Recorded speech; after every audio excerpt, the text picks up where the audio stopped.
A while ago, I was looking through a high-end fashion magazine. I saw this stunning makeup advertisement. And not only did the skin look beautiful, but the image was so dramatic. There was this really crisp, dark shadow across one eye of the model. And I loved it. It was mysterious, it was unusual, it was creative. And so I decided to try that out myself. So my model is here, she's in hair and makeup, but before I get started, I want to give you a tour of my set. Since this is in fact a low-key setup, which I'll tell you all about, I'm going to be shooting on a black seamless background. I want the background to go pure dark, and I want to worry about light spills, so it keeps it simple to have a black seamless. Alright, I'm going to be shooting my entire set totally tethered. The reason I shoot tethered is I'm working with hair and makeup and wardrobe. So when I'm shooting tethered, the images pop up in the computer, and then my entire team can make sure that everything looks perfect. They can see if the makeup is right on, if the clothing is falling correctly, and then of course, when I'm shooting real tight close-ups, I can check my focus. So that's like the basic setup there, but let me tell you a little bit about the gear I'm going to be using. I'm going to be using a 5-degree grid. And I know that I'm going to have this, I'm going to move it around, and I want sometimes for it to be centered or off to the side. Because I want that flexibility, I'm going to be shooting on a boom arm. What's great about a boom arm is you don't ever have to worry about the stand getting in your shot. So most of the time, I pretty much always have my main light on a boom arm.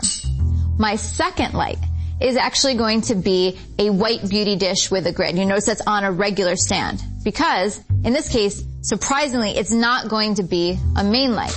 It's actually going to be just for creating catch lights, which is not usually how you use a beauty dish, which is why I'm very excited to show you exactly what I'm going to do. For all of my fashion and beauty shoots, I use an assistant. And there's many reasons why it makes it easier for me to do my job, but one of the important reasons is, let's say that I want to add a reflector to fill in the shadows underneath the model's chin. If the model has to hold onto the reflector, not only is it not precise, but she can't pose with her hands. So having those extra hands on set in the form of an assistant is going to be really useful. Today, I have Mikkel as my assistant. Now, of course, if you're just starting off in portraiture or fashion beauty photography, you may not have a dedicated assistant. Totally fine. If you're doing these types of shoots, you'll always have someone extra on set. Hair, makeup, wardrobe, and they're more than happy to lend a hand. I'm going to bring my model out and I'm going to put her in a chair. Now, two things. I never use a chair with a back. A, it gets into the shots, and a lot of times what a subject will do is they'll sit back in that chair, which pulls their chin in. So I always have just a stool or a chair with no back. The reason that for this beauty shot it's so important is because I'm using very precise lighting, where even the movement of an inch can completely change the light. And I'm going to be shooting a very tight shot, so I want her to be nice and still and stable. I'm going to pretend I'm the model. It will have to come a little closer and a little bit higher. Try to angle it so that it's at a downward angle on my face.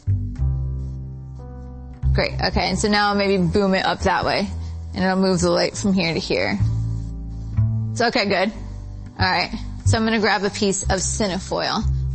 I want a really crisp edge here, because this is what's gonna cast my shadow. So that's why it's folded over instead of this ragged edge. This is not smooth. Alright. Perfect. Okay. Will you sit in for a second? I'm going to have you hold this really, really close to the face because that's going to give that nice crisp shadow. And I'm going to just try to have you barely out of my frame. So that's what we're going to be balancing with, is my frame and the angle of this flag. Because I want the shadow to be cast down and not have the cinefoil in the shot, if the light is really low, no matter where I put the cinefoil, I won't see the shadow. So I've got to raise that light up, but when I do so, I lose the catch lights. Well, the catch lights are that sparkle, that connection in the eye, the life that you have. So I want to add them. What we're going to do is we're going to add the beauty dish with a grid, and its only purpose is going to be for the catch lights. If I decide that I want a little bit more detail in the shadows, and pump the beauty dish up a little bit, turn up the power. If I want the shadows to be completely dark and only see those catch lights, then I have it at a nice low power. So it's just those two lights, and it's the balance of what's my shot, where's that flag, where's that cinefoil going to go, where's the light going to be angled, how much fill do I want, and really it's kind of up to you what's the feel that you want. So we're going to test it out. I know that I want it to be dark, dramatic, and moody. So I think my model is all set, so let's bring her out and let's get started.